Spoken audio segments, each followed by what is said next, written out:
ఆ వెళ్ళిపోయినటువంటి స్థితిని వీళ్ళందరూ చూశారు. అప్పుడు కత్తి పట్టుకుని నడుస్తూ వస్తున్నటువంటి దృష్టజ్యుమ్నుడు ఆ ద్రోణాచార్యుల వారి యొక్క రథం మీదకి ఎక్కాడు.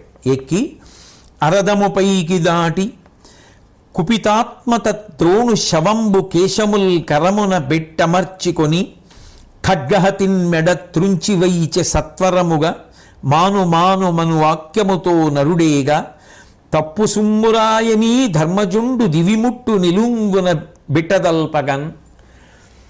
ఆ వచ్చినటువంటి దృష్టజ్యుమ్నుడు ద్రోణాచార్యుల వారి యొక్క రథం మీదకెళ్ళి అప్పటికే ఆయన శరీరాన్ని వదిలిపెట్టి యోగ మార్గంలో పరబ్రహ్మం ఉండేటటువంటి స్థానం వైపుకి వెళ్ళిపోయారు. ఆ ద్రోణుడి యొక్క తల వెంట్రుకలు ఒక చేత్తో గట్టిగా పట్టుకుని ఖడ్గం పైకెత్తి ఆ ద్రోణుడి యొక్క కంఠాన్ని నరికేయడానికి సిద్ధపడుతున్నాడు. అర్జునుడు వద్దు వద్దు వద్దు అని ఒక పక్క అరుస్తూ పరిగెత్తుకొస్తున్నాడు. తప్పు సుమా, ఇటువంటి పని చెయ్యకూడదు అని చెప్పి ధర్మరాజు గారు అరుస్తూ పరిగెత్తుకొస్తున్నాడు. అలా చెయ్యకు, ఆగు ఆగు ఆగు అంటూ అర్జునుడు పరిగెత్తుకొస్తున్నాడు. అయినా కూడా వినకుండా క్రోధావేశంతో ఆ దృష్టజ్యుమ్నుడు ఆ ద్రోణాచార్యుల వారి యొక్క మెడ తరిగేసి ఆ శిరస్సుని కౌరవులు యుద్ధం చేస్తున్న వైపుకు విసిరేశాడు. విసిరేస్తే ఆయన శరీరం ఆ రథంలోంచి డుళ్ళి భూమి మీద పడిపోయింది. ఈ విధంగా పడిపోగానే అక్కడ ఉన్నటువంటి ఆ వీరులందరూ చూశారు. దుర్యోధనుడు, దుశ్శాసనుడు, కర్ణుడు, కృపాచార్యుడు మొదలైన వాళ్ళందరూ చూసి సాక్షాత్తు ద్రోణుడే సంహరింపబడ్డాడు, ఇక మనకేది దిక్కు అని, మనం ఇంకా వీళ్లతో యుద్ధం ఏం చేస్తామని ఎవరి రథాలు వాళ్ళు తీసుకొని వెనక్కి తిరిగి పారిపోతున్నారు. ఆ పారిపోతున్నటువంటి సమయంలో రాజులను అనుగమించి మిగిలినటువంటి సైన్యం అంతా కూడా పరిగెత్తి పారిపోతోంది. ఆ పారిపోతున్నప్పుడు దుర్యోధనుడికి అశ్వత్థామ కనబడ్డాడు. ఆ అశ్వత్థామ ఏమిటి సైన్యం అంతా వెనక్కి తిరిగి పారిపోతోంది, దుర్యోధనుడు, కర్ణుడు వీళ్ళందరూ కూడా వెనక్కి తిరిగి పారిపోయి వచ్చేస్తున్నారు, ఏ ఉపద్రవం సంభవించింది అని ఆ దుర్యోధనుణ్ణి ఉద్దేశించి బలములిదియే వినలుగడ పారచొచ్చే కర్ణ కృప ముఖ్యులీటికి గలగి లేట మొగము వడిరి ఏల నీవును మున్నువోలే నిలువరింపంగ తగియడు నిలువలేవా. ఓ దుర్యోధన, ఏమిటి నువ్వు పారిపోయి వచ్చేస్తున్నావు, కర్ణుడు పారిపోయి వచ్చేస్తున్నాడు, కృపాచార్యుల వారు పారిపోయి వచ్చేస్తున్నారు, సైన్యం అంతా పారిపోతోంది, నువ్వు ధైర్యంగా యుద్ధంలో నిలబడి పూర్వం యుద్ధం చేసేవాడివి కదా, అటువంటి వాడివి ఇంతమంది కలిసి ఎందుకు వచ్చేస్తున్నారని అడిగాడు. అడిగితే దుర్యోధనుడు అశ్వత్థామ వంక చూశాడు. మీ తండ్రి గారు మరణించారు అనేటటువంటి మాట చెప్పలేకపోయాడు. కంఠం గాద్గదికమైపోయి నోట మాట రాక మౌనంగా ఉండిపోయాడు. అప్పుడు కృపాచార్యుల వారు చెప్పారు, మీ తండ్రి అయినటువంటి ద్రోణాచార్యుల వారు విజృంభించి పాండవ సైన్యాన్నంతటినీ కూడా పొగరణిగిపోయేటట్టుగా గొప్పగా నిహతుల్ని చేశాడు. దానితో భీముడు అశ్వత్థామ చనిపోయాడు అన్నమాట అన్నాడు. నిజానికి అశ్వత్థామ అనబడేటటువంటి ఏనుగు చనిపోయింది. ద్రోణాచార్యుడు తన కుమారుడే మరణించాడా అన్న విషయాన్ని నిర్ధారణ చేసుకోవడానికి ఆ విషయాన్ని ధర్మరాజుని అడిగాడు. కానీ ధర్మరాజు మాత్రం ద్రోణాచార్యుల వారికి వినపడేటట్టుగా అశ్వత్థామ చావడం యథార్థమని అర్థమయ్యేటట్టుగా చెప్పాడు. అది నిజానికి అశ్వత్థామ అనబడేటటువంటి గజం ఏనుగు చచ్చిపోయింది అన్నది దృష్టిలో పెట్టుకున్నా ద్రోణుడికి వినపడినప్పుడు అర్థమైనప్పుడు మాత్రం ద్రోణుడి యొక్క కుమారుడు మరణించాడని అర్థమయ్యేటట్టుగానే చెప్పాడు. దానితో ద్రోణాచార్యుడు ఉత్సాహమంతా అణిగిపోయి ఆయన శస్త్రపరిత్యాగం చేశాడు. ఆ సమయంలో ఈ దృష్టజ్యుమ్నుడు అర్జునుడు ధర్మరాజు వద్దు వద్దంటున్న రథం మీదకి వెళ్ళి కత్తితో మీ తండ్రి యొక్క కంఠాన్ని కోసేశాడు. దానితో ద్రోణాచార్యుల వారు మరణించారు. ఈ కుతంత్రాన్నంతటినీ పన్నినటువంటి వాడు మాత్రం శ్రీకృష్ణ పరమాత్మయే అని నా అనుమానం అని కృపాచార్యుడు ఆ అశ్వత్థామతో చెప్పాడు. చెప్పగానే అశ్వత్థామకి ఎక్కడ లేని ఆగ్రహం ఆవేశం కలిగి యుద్ధమన్న తర్వాత మరణములు ఉండవు అని నేను అంటలేదు, ఎంతటి వారు కూడా ఒరిగిపోతుంటారు, కానీ అంతటి మహానుభావుడైనటువంటి మా తండ్రిని ఒక అనామకుడు ఈ విధంగా జుట్టు పట్టుకుని కంఠం కోసి చంపడం అనేటటువంటిది సహించరానిది. అలా చంపుతున్నప్పుడు దివ్యాస్త్రములు కలిగినటువంటి వాడు ఆయనకి కుమారుడు ఒకడు ఉన్నాడు, వాడు పగ తీర్చుకుంటాడని గుర్తు రాలేదా? ఇది నాకు చాలా సహించలేనటువంటి విషయంగా ఉంది. అంటే నా పౌరుష ప్రతాపాలని అవమానించినట్లే కదా. దీనికి అంతటికీ కారణం ఆ ధర్మరాజే. ఎందుకంటే అసలు మా తండ్రికి సత్యం విషయంలో భ్రాంతిని కల్పించాడు.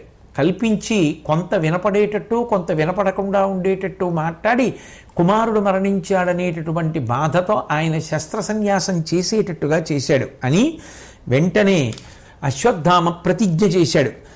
హరియున్ పాండవులున్ మదీయపటు బాహాశక్తి దివ్యాస్త్ర నిర్భర సంతాప పరీతులయ్యుదుగా ఘోరస్ఫార సంక్రీడ తత్తురగస్యందన వారణ ప్రకరముల్ తృంగన్ విజృంభించదన్ సురసంఘంబులు వచ్చి అడ్డుపడినన్ దుర్వార దర్పోద్ధకిన్.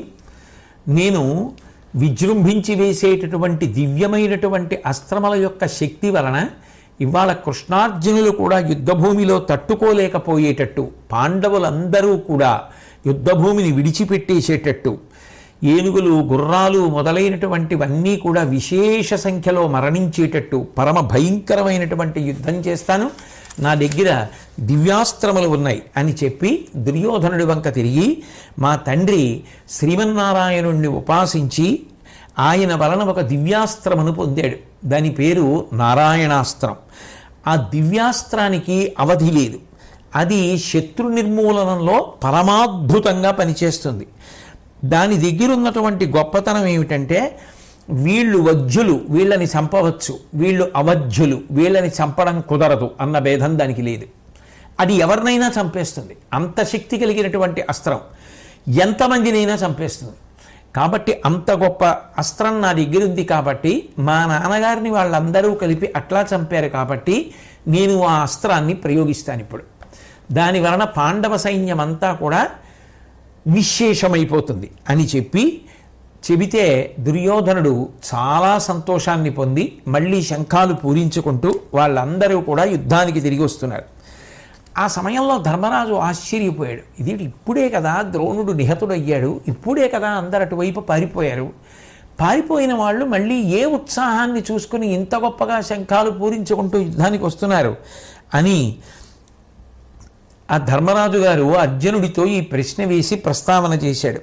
చేస్తే అర్జునుడు ధర్మరాజుతో మాట్లాడుతూ అన్నాడు, అంతమంది ఉత్సాహంతో వస్తున్నారు అంటే ఒక్కటే కారణం. ఎందుకని అంటే ద్రోణాచార్యుల వారు మరణించారనేటటువంటి వార్త ఆయన కుమారుడైనటువంటి అశ్వత్థామకి తెలిసింది.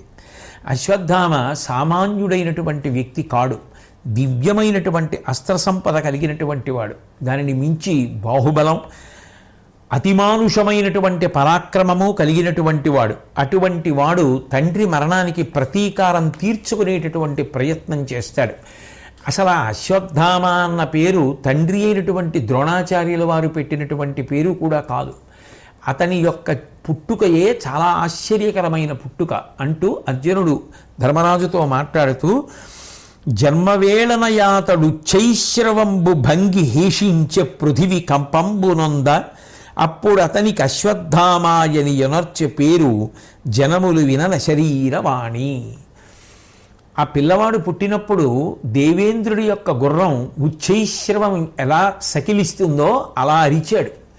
ఆ అరుపు విన్నటువంటి అశరీరవాణి ఆ పిల్లవాడికి అశ్వత్థామ అని పేరు పెట్టింది. కాబట్టి అది అందరూ తల్లిదండ్రులు లౌకికంగా తమ బిడ్డలకు పేరు పెట్టినట్టుగా పెట్టినటువంటి పేరు కాదు. అశ్వత్థామ అన్న పేరు పుట్టుకలోనే అంత విచిత్ర చేష్టితం వల్ల వచ్చినటువంటి పేరు అని అంటూ అర్జునుడు ధర్మరాజుతో అన్నాడు, అనగా నిన్ను శిష్యుడును ధార్మికుండు సత్యవ్రతుండునని మహాదరముననడిగే నీవు ధర్మహానికి నోర్చిన గురుడు నిశ్చయించే కొడుకు చావు.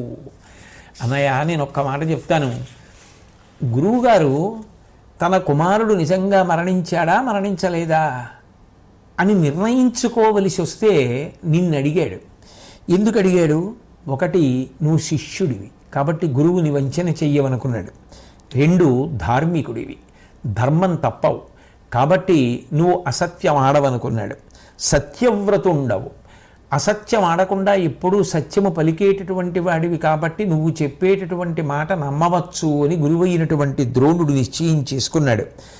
అటువంటి వాడివి చెప్పకూడని మాట చెప్పావే, అసత్యం పలికావే, దానివల్ల గురువు తన కుమారుడు మరణించాడు అని అనుకున్నాడే.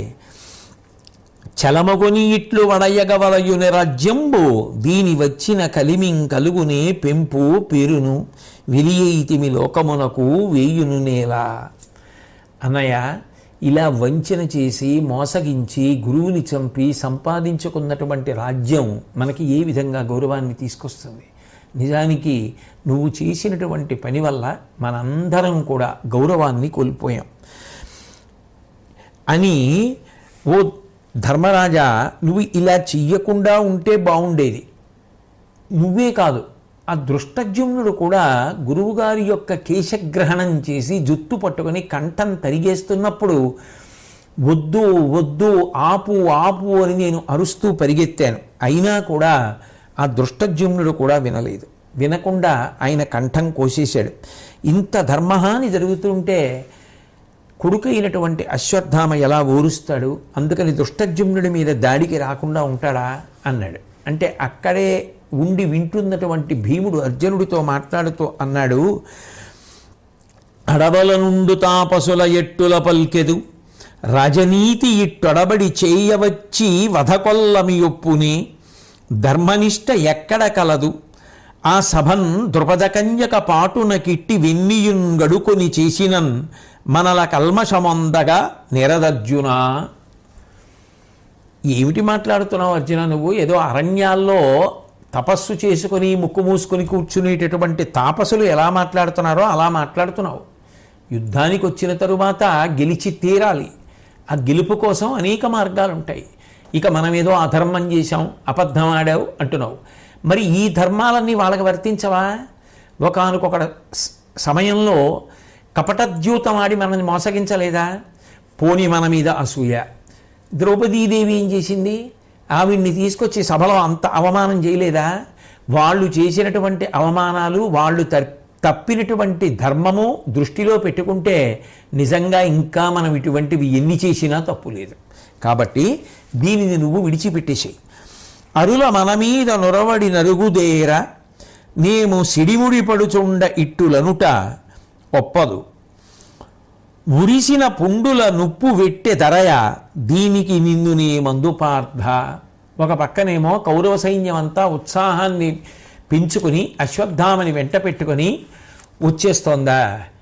నువ్వేమో ఈ సమయంలో కాలినటువంటి గాయం మీద ఉప్పు చల్లినట్టుగా అక్కర్లేని మాటలన్నీ మాట్లాడుతున్నావా? మనం ఇప్పుడు వాళ్ళు ఎందుకు వస్తున్నారు, మనం ఎలా ఎదుర్కోవాలి అన్న విషయంలో మేమందరమునేమో చాలా కష్టపడి ఆలోచన చేస్తున్నామా? ఇది ఏమైనా సబబుగా ఉందా అర్జున? ఈ సమయంలో నువ్వు ఇలా మాట్లాడడం సరే, ఏది ఏమని? నా దగ్గర దివ్యాస్త్రాలు లేవా? నాకు యుద్ధం తెలియదా? కావలసినంత పరాక్రమం ఉంది, ఆ పైన శౌర్యం ఉన్నది, ఆయుధములు ఉన్నాయి, నేను కౌరవ సైన్యాన్ని ఎదుర్కొంటాను అంటుంటే దృష్టజ్యుమ్నుడు వచ్చి అర్జునుడితో అన్నాడు, వెరవును లావులేని వ్రజవేయు విధంబుల దివ్యబాణ విస్ఫురణము చూపి చూపి పరిపుచ్య మహోగ్రత ధర్మికుండే ఆ గురుడు. అదిగాక ఈయనతని కోల్పక పుట్టినవాడ ఇంత వట్టరయక నన్ను ఇట్లు సెడనాడుట పాడియ నీకు వాసవి. గురువుగారిని అధర్మంతో చంపేశావు, గురువుగారిని అధర్మంతో చంపేశావు అని అంటున్నావు కదా అర్జున. సామాన్యమైనటువంటి సైనికులు చేసిన పాపం ఏమిటి? పోనీ పెద్ద పెద్ద యోధులతో యుద్ధం చేసేటప్పుడు దివ్యమైన అస్త్రములను ప్రయోగించాడు ద్రోణుడు అంటే అర్థం ఉంది. ఇన్ని వేల మంది సైనికుల్ని చంపడానికి దివ్యాస్త్రములను ప్రయోగించి వాళ్ళందరినీ తెగటార్చినప్పుడు ద్రోణుడు ధర్మాన్ని పాటించినట్ట. పైగా ఆ ద్రోణుణ్ణి చంపడం కోసమే కదా ప్రత్యేకంగా నేను పుట్టింది. మా నాన్నగారు చేసినటువంటి యజ్ఞం దేనికోసం? ద్రోణుణ్ణి చంపే కొడుకు కావాలని. అందుకే నేను పుట్టాను. పుట్టినప్పుడు నా జన్మ యొక్క ప్రయోజనం ఏదో అని సిద్ధించాలి, అందుకుని చంపాను అంటూ పితృసకుడగు భగదత్తుని పితామహుండైన వృద్ధు భీష్ముని నీ ఉద్ధతి చంపుట పుణ్యంబే ప్రతివీరుని చంపుటేల పాపం బయ్యన్. ఏమిటి అర్జున, నేనేదో ద్రోణుణ్ణి చంపడం తప్పు తప్పు తప్పు అన్నట్టు మాట్లాడతావు. నువ్వు మీ తండ్రి గారికి స్నేహితుడైనటువంటి భగదత్తుణ్ణి చంపలేదా?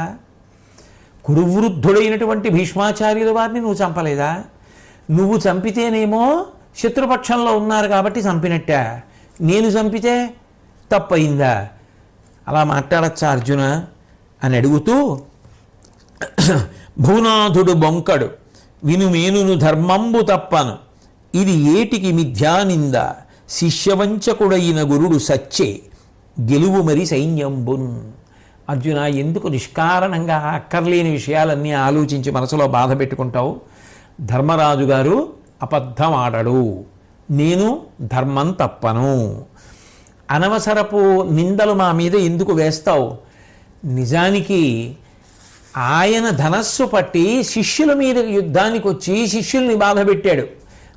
ద్రోణుడు శిష్యవంచకుడు తప్ప మేము ఆయనకి చేసిన ద్రోహమేం లేదు. కాబట్టి నువ్వు ఉత్సాహాన్ని పొంది మళ్ళీ యుద్ధాన్ని ప్రారంభం చెయ్యి అన్నాడు. అంటే ఆ అర్జునుడికి దుఃఖం ఆగలేదు. ఆగకుండా ఆయన కళ్ళ నీళ్లు తుడుచుకుంటూ దృష్టజుమ్నుడి వంక కొరకొరా చూస్తూ, ఆ దృష్టజుమ్న, నువ్వు ఇట్లా రోత పుట్టించేటటువంటి మాటలు మాట్లాడకు అన్నాడు. సాత్యకి అర్జునుడికి శిష్యుడు.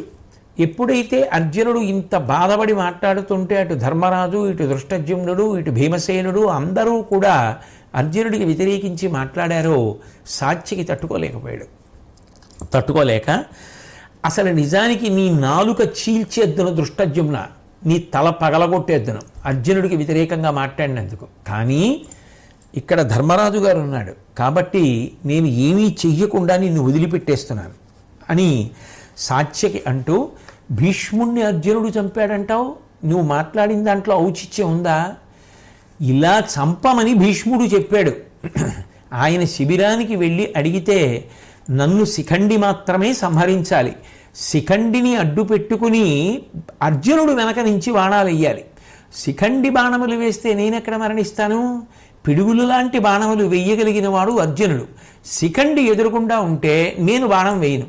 వెనక నుంచి ధనస్సుకి ధనస్సు చేర్చి అర్జునుడు వెయ్యాలి. వేస్తే ఆ బాణములకు నేను పడిపోతానని భీష్ముడు చెప్పాడు.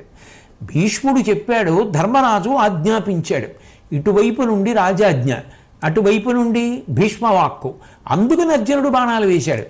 అర్జునుడు భీష్ముడిని చంపడానికి, నువ్వు ద్రోణుడిని చంపడానికి ఎక్కడైనా పోలికుందా? నువ్వు అర్జునుడిని తప్పు పట్టి మాట్లాడతావేమిటి అన్నాడు. అంటే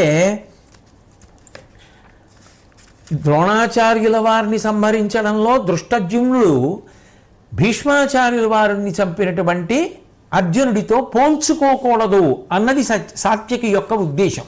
కాబట్టి అంటూ ఇట్లా భీష్ముడు బాణం వేయకుండా అడ్డుగా నించుని భీష్మ మరణానికి కారణమైనటువంటి శిఖండి అంతటి మహాత్ముడు పడిపోవడానికి కారణం.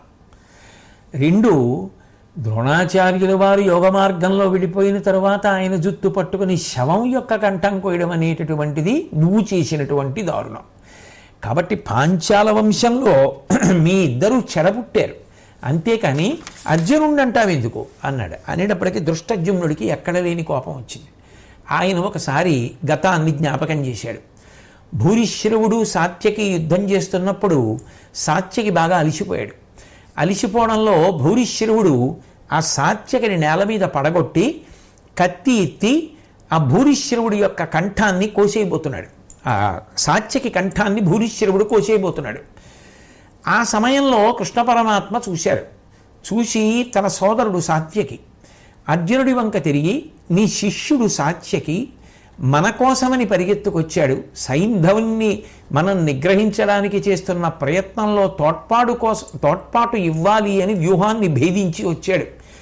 అటువంటి వాడు బడలిపోయి మరణించడానికి సిద్ధంగా ఉంటే చూస్తూ ఊరుకోకూడదు. కాబట్టి ఆ భూరిశ్రవుణ్ణి నిగ్రహించు అన్నాడు. వెంటనే అర్జునుడు బాణం వేస్తే కత్తి ఎత్తినటువంటి భూరిశ్రవుడి యొక్క కుడి చెయ్యి తెగిపోయింది. తెగిపోతే అప్పుడు ఆ భూరిశ్రవుడు ప్రాయోపవేశం చేస్తానని ఎడంచేత్తో బాణాలు ఏరుకుని పేర్చుకుంటున్నాడు. పడిపోయినటువంటి సాత్యకి లేచి ఆ భూరిశ్రవుడి యొక్క కంఠాన్ని తరిగేశాడు. ఏమి సాత్యకి, నువ్వు యుద్ధం చెయ్యలేకపోయావు, ఒకప్పుడు యుద్ధం చేయలేక పడిపోయావు, చావుకి దగ్గరైపోయావు. అటువంటి సమయంలో నువ్వు చెయ్యవలసినటువంటి యుద్ధాన్ని అర్జునుడు చేశాడు. అర్జునుడు బాణం వేస్తే భూరిశ్వరుడికి కుడి చేతి అయిపోయింది. అప్పుడు ఆ భూరిశ్వరుడు ఏం చేశాడు? యుద్ధం చేయలేదు. ఇక ప్రాయోపవేశం చేసేద్దామని బాణాలు ఏరుకుని పెట్టుకుని కూర్చుంటున్నాడు. నువ్వేం చేశావు? అలా కూర్చున్నవాడి మీద, ఇక ప్రాణం వదిలిపెట్టేద్దామని సిద్ధపడుతున్న వాడి మీద తెగబడి కత్తితో ఆయన కంఠం కోసేశావు. నువ్వు కోసేసినప్పుడు ఒక నీతి, నేను ద్రోణుడి కంఠం కోసేస్తే ఒక నీతి. అప్పుడు నువ్వు తప్పలేదా ధర్మం? ఇప్పుడు నేనేనా ధర్మం తప్పింది అని దృష్టద్యుమ్నుడు సాత్యకిని అడిగాడు. ఇక ఒకళ్ళతో ఒకళ్ళు ఇటువంటి మాటలు మాట్లాడుకోవాలి అనుకుంటే ఎన్నైనా దొరుకుతాయి. కానీ అది సమయమా సందర్భమా అన్నదాన్ని కోపం కప్పేసింది అనుకోండి, అన్నీ వదిలిపెట్టేస్తారు. ఇక ఇలా అంటూ దృష్టద్యుమ్నుడు అన్నాడు సాత్యకి, ఎందుకు ఇవన్నీ తలుచుకోవడం ఎందుకు, దెబ్బలాడుకోవడం ఎందుకు, వదిలిపెట్టేసేయి. అవతల సైన్యం దగ్గరికి వచ్చేస్తోంది, కౌరవులు విజృంభిస్తున్నారు, అందరం కలిసి వాళ్లతో పోరాడదాం రమ్మన్నాడు. రమ్మంటే ఆ సాత్యకి మాత్రం కళ్ళు ఎర్రబడిపోయి ఇవాళ దృష్టద్యుమ్నుడి సంగతి తేల్చేస్తానని చెప్పి రథం దిగి పరిగెత్తుకుంటూ ఆ దృష్టద్యుమ్నుడి మీద పడిపోవడానికి వెళ్ళిపోతుంటే ఆ సమయంలో కృష్ణ పరమాత్మ చూచి సైగ చేస్తే భీముడు వెళ్ళి ఆ సాత్యకిని గట్టిగా పట్టుకున్నాడు, దృష్టద్యుమ్నుడి మీదకు వెళ్లకుండా. గబగబా సహదేవుడు వచ్చి సాత్యకితో అన్నాడు, మీరు యాదవులు కానీ పాంచాలురు కానీ పాండవులు కానీ ముగ్గురు కలిసి యుద్ధంలో విజయం సాధించాలని కదా మనం ప్రయత్నం ప్రారంభం చేశాం. మీరు మాకు ఇంత తోడ్పాటుని ప్రారంభం నుంచి అందిస్తున్నారు కదా, ఇప్పుడు మనలో మనం కలహించుకోవడం అనేటటువంటిది ఏ విధంగానైనా సబబుగా ఉందా అంటుంటే ఆ దృష్టద్యుమ్నుడు సాత్యకి నీ మాట వినడు, విడిచిపెట్టు, ఒక్కసారి నా చేతి దెబ్బ తింటే సాత్యకి బుద్ధొస్తుంది అని అంటుంటే దృష్టద్యుమ్నుడు కూడా విజృంభించి ఆ సాత్యకి మీదకి వెళ్ళడానికి సిద్ధపడుతుంటే ఇక కృష్ణుడు ధర్మరాజు కూడా చాలా ప్రయత్నం మీద ఇద్దరికీ నచ్చచెప్పి ఇద్దరు ఒకళ్ళతో ఒకళ్ళు దెబ్బలాడుకోకుండా చేసి మళ్ళీ అందరూ కలిసి కౌరవుల మీదకి యుద్ధానికి సిద్ధమయ్యారు. అంటే ఒక్కసారి కోపతాపాలు ప్రవేశించి అదుపు తప్పిపోతే అవి చిట్ట చివరికి ఎక్కడికి వెళ్ళాం, ఎందుకు వెళ్ళాం అన్నది మర్చిపోయి ఎంత ఆ తీవ్ర స్థితికి వెళ్ళిపోతుంది అన్నదానికి ఈ సందర్భం ఒక ఉదాహరణ. ఈలోగా అశ్వత్థామ నారాయణాస్త్రాన్ని ప్రయోగించాడు. దాని వలన ధరణీచక్రము దిర్దిరందిరిగి మార్తాండు కుంఠీభవత్కిరణుండయ్యే దిశావితానము వడంకెన్ మిన్నదిర్చెన్ మహీధర సంతానము లోలి గ్రక్కదలే ఉద్భ్రాంతంబులై అంబుధుల్ వరలిన్ గట్టుల మీద పిట్టపిడుగుల్ రోసెన్ మహోదగ్రతన్.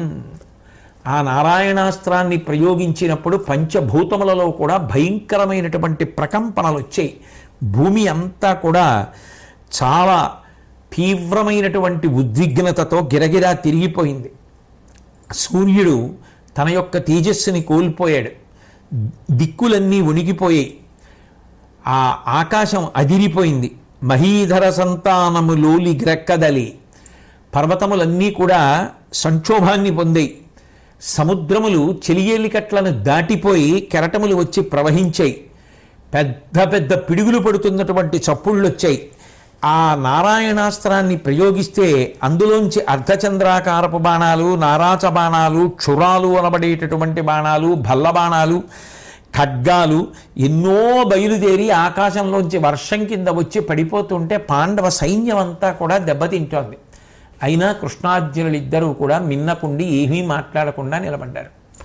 నిలబడితే ధర్మరాజు గారికి కోపం వచ్చింది. ఎందుకని అంటే బహుశः అందరూ కలిపి అర్జునుడిని వ్యతిరేకించారు కాబట్టి అర్జునుడికి కోపం వచ్చి ఆ అశ్వత్థామ వేసిన నారాయణాస్త్రాన్ని ఉపసంహరించడం మానేశాడు. దాని మీద ఏ అస్త్రాన్ని ప్రయోగించట్లేదు. కృష్ణుడు కూడా మిన్నకున్నాడు.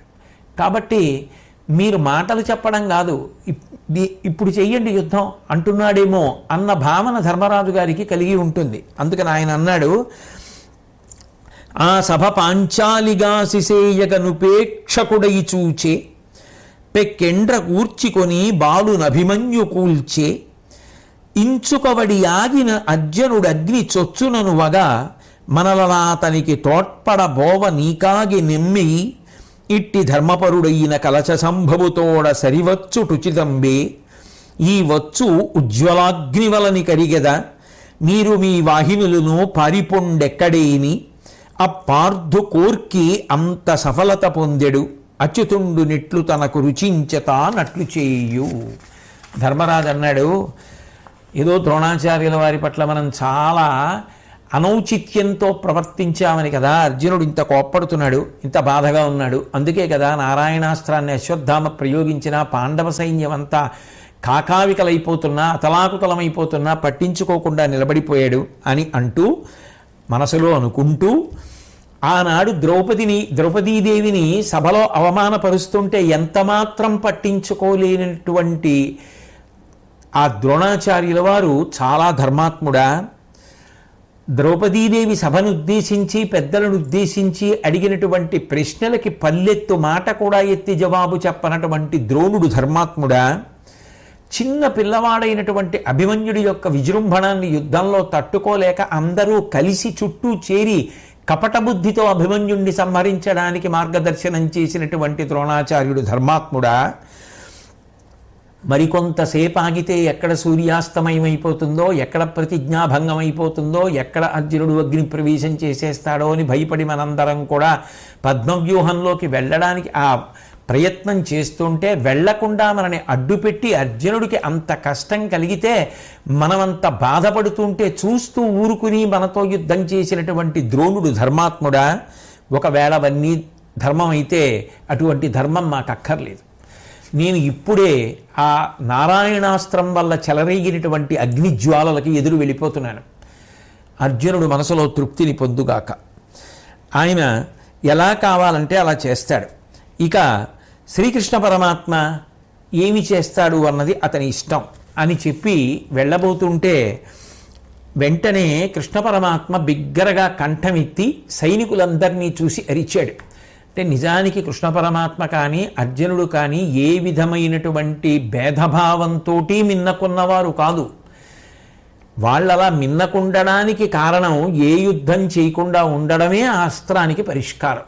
అందుకే కృష్ణ పరమాత్మ కంఠమెత్తి గట్టిగా అరుస్తూ చెప్పారు, ఆ అస్త్రం జోలికి వెళ్లకుండా ఉండడమే ఆ అస్త్రం నుంచి తప్పుకోవడానికి పరిష్కారం.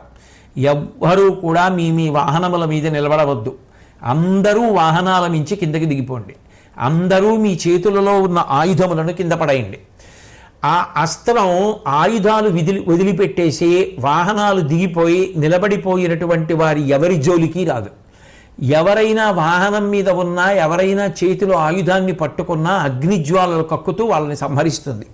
కాబట్టి మీ అందరూ కూడా అలా నిలబడండి అన్నాడు. అనగానే అందరూ కూడా ఆయుధములను విడిచిపెట్టేశారు, వాహనాలు దిగిపోయారు. వెంటనే ఆ నారాయణాస్త్రం ఏమీ చేయకుండా ఆగిపోయింది. అర్జునుడు దాని మీద వారుణాస్త్రాన్ని ప్రయోగించాడు. కొంతవరకు దాని తేజస్సు తగ్గింది.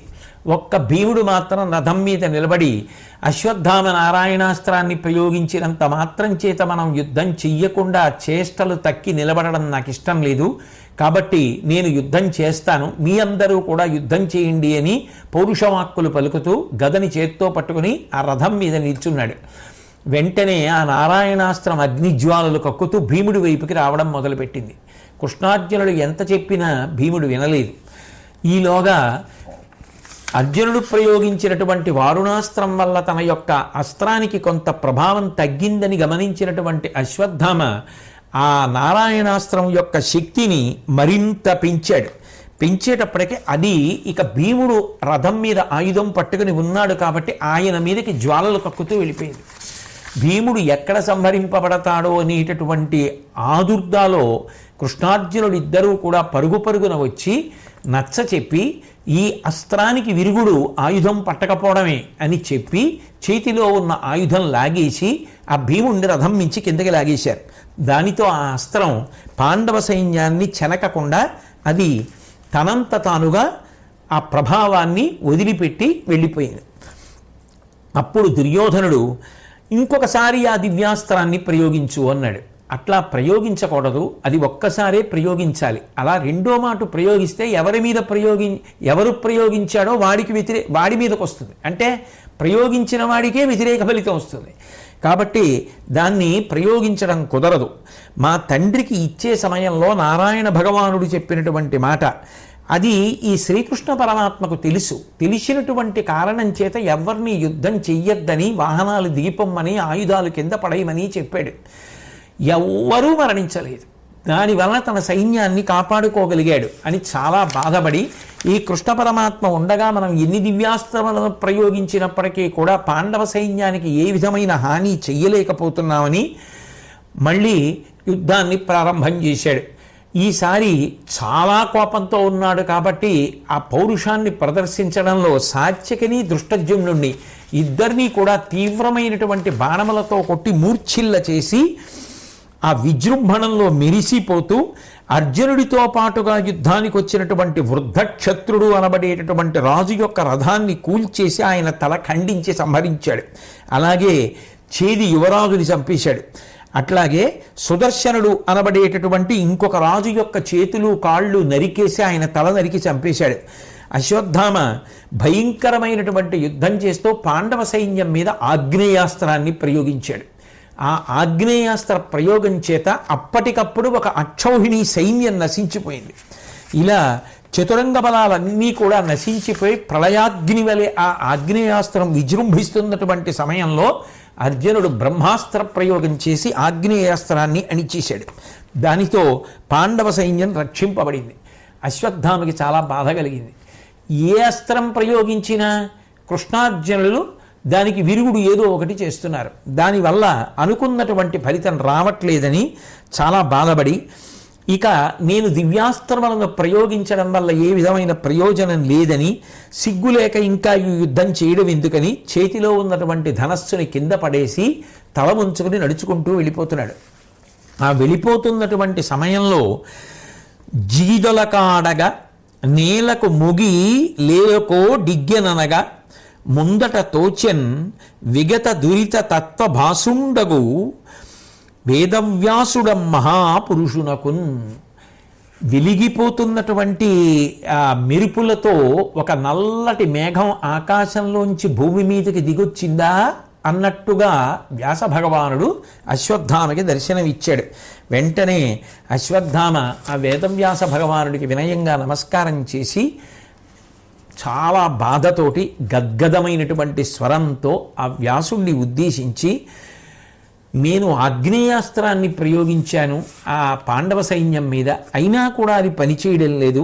ఎందువల్ల ఇలా జరుగుతోంది? అసలు ఏమిటి మాయ? ఎందుకు కృష్ణార్జునుల్ని అది దహించలేకపోయింది? నాకు కలిగిన సంశయాన్ని దయచేసి పోగొట్టమని అడిగితే వ్యాస భగవానుడు ఒక అద్భుతమైనటువంటి రహస్యాన్ని ఇక్కడ చెప్తున్నాడు. దేవాదిదేవుడైనటువంటి శ్రీ మహావిష్ణువు లోకాలను రక్షించడానికి నారాయణమునిగా అవతరించాడు. ఆయన మైనాక పర్వతం మీదకి వెళ్ళి కూర్చుని పరమశివుడి గురించి గొప్ప తపస్సు చేశాడు. చేస్తే ఆ పరమశివుడు ప్రత్యక్షమయ్యాడు.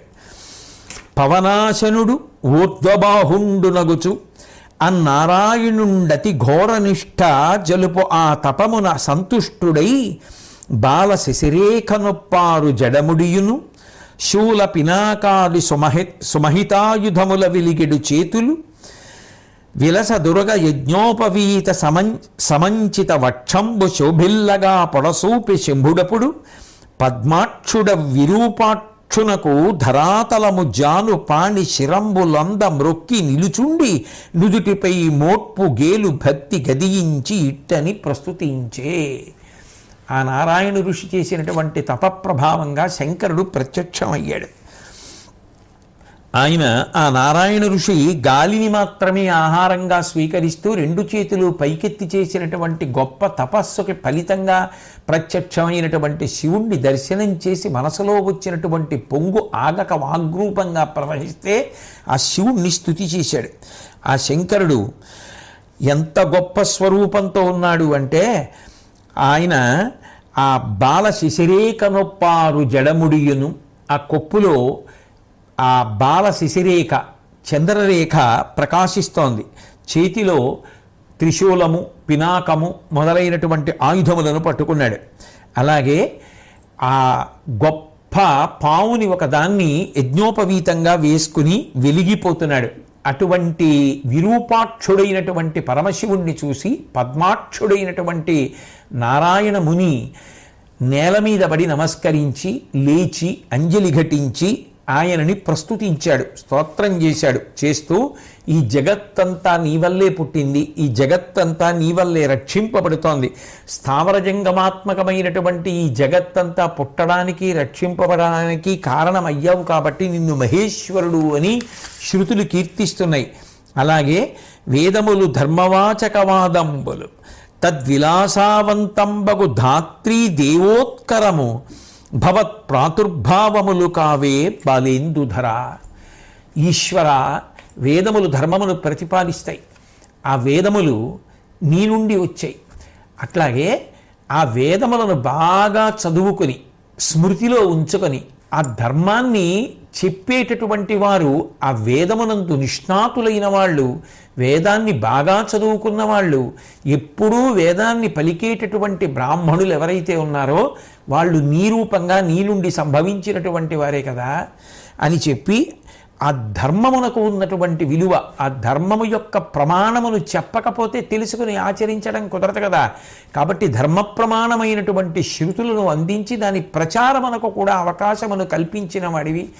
వేదవేత్తలైనటువంటి వారు, వేదమును మనసులో నిలబెట్టుకున్నటువంటి మహాపురుషులను సృజించిన వాడివి అని శంకరుణ్ణి స్తోత్రం చేసి, ఓ పరమశివ, తత్వమసి మొదలైనటువంటి శృతి చివర ప్రతిపాదింపబడినటువంటి ఉపనిషద్వాక్యములను మనసులో స్మరించి సోహం అనేటటువంటి భావంతో నిన్ను అర్చన చేసినటువంటి వారు చిట్ట చివరికి ఈ జనన మరణ చక్రము నుండి విడుదల పొంది మోక్షమును పొందేటట్టుగా అనుగ్రహించగలిగినటువంటి పరబ్రహ్మస్వరూపమైనటువంటి ఓ శంకరా, నీకు నమస్కారం అని స్తోత్రం చేస్తే ప్రసన్నుడైనటువంటి పరమేశ్వరుడు ఏం కావాలని అడిగితే, నాకు ఎవ్వరికీ సాధ్యం కానటువంటి ప్రభావాన్ని కరుణించవలసినది అని నారాయణముని అడిగారు. అడిగితే ఇక పైన, ఓ నారాయణముని, నీవు నరుల చేత కాని, సురల చేత కాని, గంధర్వుల చేత కాని, కిన్నెరుల చేత కాని, గరుడుల చేత కాని, నాగుల చేత కాని ఏ భయాన్ని లేకుండా, మరణం పొందకుండా, శారీరకమైనటువంటి బాధ కలగకుండా, స్థావర జంగమాత్మకమైనటువంటి ఈ సృష్టిలో ఉన్నటువంటి ఏ ప్రాణి చేత ఏ విధమైనటువంటి నిప్పిని పొందవలసినటువంటి అవసరం లేకుండా, అస్త్రముల చేత శస్త్రముల చేత ఖేదమును పొందకుండా, తడి వస్తువుల చేత పొడి వస్తువుల చేత హాని పొందకుండా, నిన్ను నిర్జించగలిగినటువంటి వాడు లేకుండా, నిజంగా చెప్పాలి అంటే నేనే నీతో యుద్ధం చెయ్యలేనంత గొప్ప స్థితిని పొందెదవుగాక అని ఆశీర్వదించాడు. ఆ నారాయణుడు తపస్సు చేస్తే ఉద్భవించినటువంటి వాడే నరుడు. ఆ నారాయణుడు నరుడే ఇప్పుడు శ్రీకృష్ణ పరమాత్మ అర్జునుడుగా ఈ లోకంలో ఉన్నారు. కాబట్టి వాళ్ళిద్దరూ కూడా సాక్షాత్ దైవస్వరూపులు. వారు ధర్మమును నిలబెట్టడానికి ప్రతి యుగంలో ఇలా అవతరిస్తూ ఉంటారు. కాబట్టి వాళ్ళు శివుని యొక్క అనుగ్రహానికి పాత్రులైన వారు. అన్నింటినీ మించి మీకు ఇంకొక పెద్ద రహస్యం చెప్తాను. శుభ్రమగు మృత్తిక సురుచిరంపు ప్రతిమ కావించుకొని అందు పరమునావహించి పూజా విశేషంబులెల్ల చేసి నీవు దొలుమేన గొలిచితి నిష్టతోడా. అశ్వత్థామ, నువ్వు కూడా కారణజన్ముడివే, నువ్వు కూడా చాలా ప్రభావం కలిగిన వాడివే. నువ్వు గత జన్మలలో మట్టితోటి పరమశివుడి యొక్క మూర్తిని తయారు చేసుకున్నావు. తయారు చేసుకొని అలా తయారు చేయబడినటువంటి ఆ పరమశివుని యొక్క మూర్తికి ప్రాణప్రతిష్ఠ చేసి పూజ చేశావు. అంటే కరచరణాదులతో కూడుకున్నటువంటి శివమూర్తికి పూజ చేశావు. శివుడి మూర్తికి పూజ చేసినా అన్ని కోరికలు తీరుతాయి, ఆయన భక్త సులభుడు. కానీ అంతకన్నా గొప్పదేదో తెలుసా? కరచరణాదులతో కూడుకున్నటువంటి రూపమును పూజ చేయడం కన్నా లింగ రూపాన్ని పూజ చేసినటువంటి వారు ఎవరుంటారో వాళ్ళు ఉపాసన యందు అధికులు. కృష్ణార్జునులు ఇద్దరూ లింగ రూపాన్ని పూజ చేస్తారు. వారలు లింగాధిష్టానారూఢుంగాను నచ్చి అర్చించిరి భవ్యారాధన పరులైమును గౌరీపతి అతుల నియమ కల్పన వెలయన్. ఆ నరనారాయణులిద్దరూ లింగమూర్తి యందు గౌరీశ్వరుణ్ణి, ఆ పార్వతీపతిని, పరమశివుణ్ణి ఆరాధన చేశారు. వాళ్ళు అరూపరూపి అయినటువంటి లింగమూర్తిని ఆరాధన చేసిన వారు కాబట్టి నీకన్నా ఉపాసనలో ఎన్నో రెట్లు పైనున్నటువంటి వారు. శివుణ్ణి ఏ రకంగా పూజ చేసినా మనోరథాలు నెరవేరతాయి. కానీ లింగాకారంలో ఉన్నటువంటి రూపాన్ని పూజ చెయ్యడం అనేటటువంటిది కరచరణాదులతో ఉన్నటువంటి రూపాన్ని పూజ చేయడం కన్నా ఎన్నో రెట్లు అధికమైనటువంటి ఫలితాన్ని ఇస్తుంది. కాబట్టి వాళ్ళు చేసినటువంటి పూజా ఫలితం గొప్పది కాబట్టి అది అట్లాగే ఉంటుంది. కాబట్టి దాని ఫలితం ముందు నీకున్నటువంటి శక్తి తక్కువ కాబట్టి ఇది నువ్వు ఇలాగే అనుభవించక తప్పదు అని చెప్తే వెంటనే అశ్వత్థామ యొక్క శరీరంలో పులకాంకురాలు వచ్చి ఆ పరమశివ వైభవాన్ని మనసులో భావన చేస్తూ ఆనందపడిపోయి సూర్యాస్తమయం అవుతున్నటువంటి కారణం చేత సైన్యం దగ్గరికి వెళ్ళి ఇక యుద్ధం వద్దు వెళ్ళిపోదామని చెప్పి అందరినీ కూడా వెనక్కి తీసుకుని వెళ్ళిపోతుంటే అర్జునుడి దగ్గరికి వేదవ్యాస భగవానుడు వెళ్ళి దర్శనమిస్తే అర్జునుడు పరమ సంతోషంతో ఎదురొచ్చి ఆయనకి స్వాగతం పలికి సాష్టాంగ నమస్కారం చేసి సమీప స్థలంలో ఉచితాసనం మీద కూర్చోపెట్టి ఆయనని పూజించి ఆయనని ఒక ప్రశ్న వేశాడు. హే భగవన్, వ్యాసభగవానుడా, ఇది మీరు తప్ప ఎవరు చెప్పగలరు? అందుకు అడుగుతున్నాను. అందరూ అనుకుంటున్నారు యుద్ధంలో శత్రువుల్ని నేను జయిస్తున్నాను అని అనుకుంటున్నారు. కానీ ఆశ్చర్యకరమైనటువంటి విషయం ఏమిటంటే నా ముందు యుద్ధంలో ఒక వ్యక్తి వెడుతున్నాడు. ఆ వెడుతున్నటువంటి వ్యక్తి చేతిలో త్రిశూలాన్ని పట్టుకుని ఉన్నాడు. ఆ శూలంలోంచి ఎన్నో శూలాలు వస్తున్నాయి. ఆయన ఏం చేస్తున్నాడంటే ముందు వెడుతూ వీరులందరినీ చంపుకుంటూ వెళ్ళిపోతున్నాడు. ఆయన యొక్క పాదములు నేలకి తగలటం లేదు. వెనక నేను బాణములు వేస్తున్నాను. అందరికీ నేను వేసిన బాణములు ఆ బాణముల వలన పడిపోతున్న యోధులు కనపడుతున్నారు. నిజానికి ఆయన నాకు ముందు నడుస్తూ త్రిశూలం పట్టుకుని వాళ్ళని అందరినీ పొడుస్తున్నాడు. ఆయన త్రిశూలంలోంచి వచ్చిన శూలాలు పడగొడుతున్నాయి. కీర్తి నాకు, నిజానికి చంపుతున్నది ఆయన. ఆయన ఎవరో నాకు అంతుపట్టడం లేదు. ఆయన ఎవరో స్పష్టంగా చెప్పవలసింది అని వ్యాస భగవానుడిని అడిగాడు. అడిగితే వ్యాసుడు అర్జునుడికి సమాధానం చెప్తూ, ఆదికి నాది లోకములకన్నింటికిన్ ప్రభుడవ్యయుండు వేదాది పవిత్ర వాచక సహస్ర పరిస్ఫుట వాచ్య రూపుడు అంహోదలన ప్రకారక శుభోదయకారక దివ్యనాముడు అంబాదయితుండు దృంగ్మహిత పాలుడు లూలుడు భక్తియుక్తికిన్. ఆయన ఎవరో కాదయా అర్జున, సాక్షాత్తు శివుడు. ఆయన లోకములకన్నిటికీ కూడా ప్రభువు. ఆయన ఒకనాడు ఉండి ఒకనాడు లేనివాడు కాడు, శాశ్వతుడు. వేదములు మొదలైనటువంటి పవిత్రమైనటువంటి ఆ శబ్ద రాశి ఏది ఉంటుందో దాన్నంతటినీ కూడా ఉత్పన్నమును చేసినటువంటి మహానుభావుడు. తత్కారణము చేత ధర్మమును లోకమునకు అందించినటువంటి వాడు, ధర్మ ప్రమాణం అందించినటువంటి వాడు, పాపములను పోగొట్టగలిగినటువంటి దివ్యమైన నామము ఉన్నవాడు. శివ అన్న నామం పలికినంత మాత్రం చేత పాపములు పోతాయి. అందుకు కదు పవి పుష్పంబగు అగ్నిమంచగు ఆకోపారం భూమిస్థలంబగు శత్రుండతిమిత్రుడు విషము దివ్యాహారమౌ నెన్నగా అవనీమండలి లోపలం శివ శివేచ్ఛాభాషణోల్లాసకిన్ శివ నీ నామము సర్వవస్యకరమౌ శ్రీకాళహస్తీశ్వర అంటాడు దుర్జటి. ఆ శివనామం పలికితే చాలు పాపములన్నీ ధ్వంసమైపోతాయి. అంబాదయితుండు పార్వతీపతి, మూడవ కన్ను కలిగినటువంటి వాడు, భక్తికి ప్రసన్నుడు, భక్తికి లొంగిపోయేటటువంటి వాడు, అంతటి మహానుభావుడు. అటువంటి తత్వస్వరూపము సాకారమైనటువంటి వాడు శివుడు. ఆయన భక్తి అనబడేటటువంటి మకరందం ఎక్కడుంటుందో అక్కడ వివశుడైపోతూ ఉంటాడు. నిజానికి ప్రకృతి పురుషులుగా లోకంలో ఉండేటటువంటిది ఆయనే.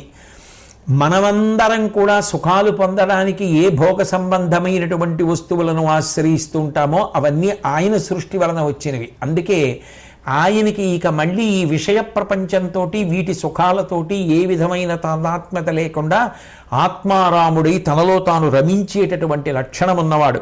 ఆయనే పరబ్రహ్మస్వరూపం. ఆయన సాక్షాత్కరించి ఎవరి కోరికలైనా తీర్చగలడు, ఎవరి ఆపదలైనా పోగొట్టగలడు. అటువంటి శంకరుడు మహానుభావుడు, నీలగళుండు శంకరుడు, నిత్యుడు, సత్యస్వరూపుడు ఉజ్వలత్కాల మహానల ప్రశమక ప్రచురామృత వృష్టి విస్ఫురద్బాల మృగాంక శేఖరుడు దైత్యకుల ప్రవిదారణా క్రియాలోల పరశ్వధుండు సకలుండమలుండు ప్రియుండు శాంతికిన్. ఏం చెప్పమంటావు అర్జున? పరమశివ వైభవం గురించి నీలగళ్ళుండు. ఒకసారి దేవతలు దానవులు కలిసి క్షీరసాగర మథనం చేస్తే ఆవిర్భవించి లోకములను కాల్చేస్తున్నటువంటి గరళాన్ని తన కంఠంలో ధరించడం చేత కంఠము నల్లటి మత్సని పొందితే నీలగలుడై ఆయన శ్రీకంఠుడు అని కీర్తితో పేరుని పొందినటువంటి వాడు. లోకములకు శుభములను చేస్తూ ఉంటాడు కాబట్టి శంకరుడు. ఒకనాడు ఉండి ఒకనాడు లేనివాడు కాకుండా అన్ని కాలముల యందు ఉండేటటువంటి వాడు కాబట్టి నిత్యుడు, సత్యమైనటువంటి రూపము కలిగినటువంటి వాడు, ఏ మార్పులు లేనటువంటి వాడు. ఆయన ఆ మహాప్రళయ కాలమునందు ఈ లోకాలన్నింటినీ కూడా పెద్ద అగ్నిహోత్రం పుడితే తన యొక్క బాల శశాంక రేఖ నుంచి పుట్టినటువంటి అమృతం కురిపించి ఈయన లోకాలన్నింటినీ కూడా కాపాడగలిగినటువంటి శక్తి కలిగినటువంటి వాడు కాబట్టి అంతటి మహాప్రసన్నమూర్తి. అన్నిటినీ మించి దైత్యకుల ప్రవిదారణ క్రియాలోల పరశ్వధుండు, ధర్మమునకు హాని చేసేటటువంటి రాక్షసుల్ని సంహరించడం కోసం చేతిలో గండ్రగొడ్డలి పట్టుకున్నటువంటి వాడు. సకలుండు, ఆయన కానిది ఆయన లేనిది ఏదీ లేదు. సకలుండు అమలుండు, ఆయనకి ఏ పాపము అంటారు. అటువంటి శుద్ధమూర్తి. ప్రియుండు శాంతికిన్, ఎక్కడ శాంతి ఉంటుందో అక్కడ ఉంటాడు. అటువంటి మహానుభావుడు, సమస్తమైనటువంటి వాడు. ఆయన చెయ్యనటువంటి లీల లేదు. దక్ష ప్రజాపతి చేస్తున్నటువంటి యజ్ఞాన్నంతటినీ కూడా ధ్వంసం చేశాడు ఒకప్పుడు. త్రిపురాసురుడు దర్పాన్ని ప్రదర్శిస్తుంటే, లోకములను బాధిస్తుంటే ఒక్క బాణాన్ని ప్రయోగించి 3 పురములతో కూడుకున్నటువంటి ఆ త్రిపురాసుర సంహారం చేసినటువంటి వాడు. నువ్వు ఎంత అదృష్టవంతుడవయ్యా అర్జున! ఆ పరమేశ్వరుడు స్వయంగా సన్నిధానం చేశాడు. నువ్వు ధన్యుడివి. పేదకి పెన్నిధి దొరికినట్టు. లోకకంటకులైనటువంటి అంధకాసురుడు మొదలైనటువంటి రాక్షసుల్ని సంహరించినటువంటి శంకరుడు ఇవాళ నీ కోసమని చెప్పి వచ్చి ఆయన యుద్ధభూమిలో ముందు నడిచి నీ శత్రువులందరినీ కూడా ఉగ్గడిస్తున్నాడు. నిజానికి నువ్వు ఆయన అడిగింది పాశుపతాస్త్రం ఒక్కటే. ఆయన నీకు పాశుపతాస్త్రం ఇవ్వడమే కాదు, ఎంత భక్త సులభుడంటే నీకోసమని దిగొచ్చి యుద్ధభూమిలో నీకు ముందు నడుస్తూ హరివీర భయంకరులైనటువంటి యోధులందరినీ కూడా మట్టు పెడుతూ పైకి కనపడకుండా వాళ్ళందరూ నీ బాణములు చేతే నిహతులైనట్టుగా లోకానికి కనపడేటట్టు చేసి ఇంత గొప్ప కార్యాల్ని సాధించినటువంటి వాడు అర్జునుడు అనబడేటటువంటి గొప్ప కీర్తిని నీకు కట్టబెడుతున్నాడు. ఎంత అదృష్టవంతుడవయ్యా! అటువంటి శివుణ్ణి శరణుజొచ్చిన వాళ్ళు ఎవరుంటారో, ఆయన పాదములకు నమస్కరించే వారెవరుంటారో, ఆయన యందు భక్తి కలిగిన వారెవరుంటారో అటువంటి వారికి ఆయన ఆయురారోగ్య ఐశ్వర్యములనన్నింటినీ కూడా శాశ్వతంగా అనుగ్రహిస్తాడు అని చెప్పి ఆ శివభక్తి యొక్క గొప్పతనాన్ని చెప్తే ఆ పరమేశ్వరుణ్ణి అర్జునుడు మనసులో నిలుపుకుని వ్యాసుడు చెప్పినట్టుగా శివుడికి దండప్రణామములు చేశాడు. అట్లాగే వ్యాసుల వారి యొక్క పాదాల మీద పడి ఆయనకి నమస్కారం చేశాడు. వ్యాసుడు అర్జునుడి దగ్గర సెలవు తీసుకుని వెళ్ళిపోయాడు. ఇక నీకు అపరిమితమైనటువంటి సుఖం కలుగుతుంది, యుద్ధంలో జయాన్ని సాధిస్తావని చెప్తే పరమానందాన్ని పొంది మనసులో ఆ శివ వైభవం శివస్వరూపం నిలబడిపోతే దాని వలన ఎంతో సంతోషాన్ని, ఎంతో శాంతిని, ఎంతో ఆనందాన్ని అనుభవిస్తున్నాడు. గురువు మరణించాడనేటటువంటి బాధలో ఉన్నటువంటి అర్జునుడి యొక్క మనసు తేటపడేటట్టుగా శివ వైభవాన్నంతటినీ కూడా వర్ణించి చెప్పి ఆ శివానందంలో మునకలు వేసి నిలబడిపోయినటువంటి అర్జునుడు పరమశాంతి పొందేటట్టుగా వ్యాస భగవానుడు అనుగ్రహించాడు. ఉగ్రరూపాన్ని పొందినటువంటి అశ్వత్థామకి కూడా ఉపాసన రహస్యం తెలిసి మనసు చల్లబడి పులకాంకురములను పొందేటట్టుగా చేశాడు. ఆ వ్యాసుడు ఎవరో కాదు, సాక్షాత్తు నారాయణుడే. అటువంటి పరమాద్భుతమైనటువంటి శివస్వరూపం శాంతికి మరొక పేరు. అటువంటి పరమశివానుగ్రహం సర్వకాల సర్వావస్థల యందు మన అందరి యందు ఉండాలని, ఆయురారోగ్య ఐశ్వర్యములతో అందరూ ప్రశాంతంగా సంతోషంగా హాయిగా జీవించగలిగినటువంటి రోజు రావాలని, ఏ మహమ్మారి కూడా ఈ లోకాన్ని బాధించకుండా ఉండేటట్టుగా గరళాన్నే కంఠంలో నిలబెట్టుకున్నటువంటి శంకరుడు మనందరినీ కాపాడాలని త్రికరణ శుద్ధిగా ప్రార్థన చేస్తూ ఆ శంకరుని యొక్క పాదములు పట్టి శిరస్సు వంచి నమస్కరిస్తూ ద్రోణపర్వం పూర్తయింది అని తెలియచేస్తూ సెలవు తీసుకుంటాను. మళ్ళీ తర్వాతి పర్వాన్ని ప్రారంభం చేద్దాం. స్వస్తి.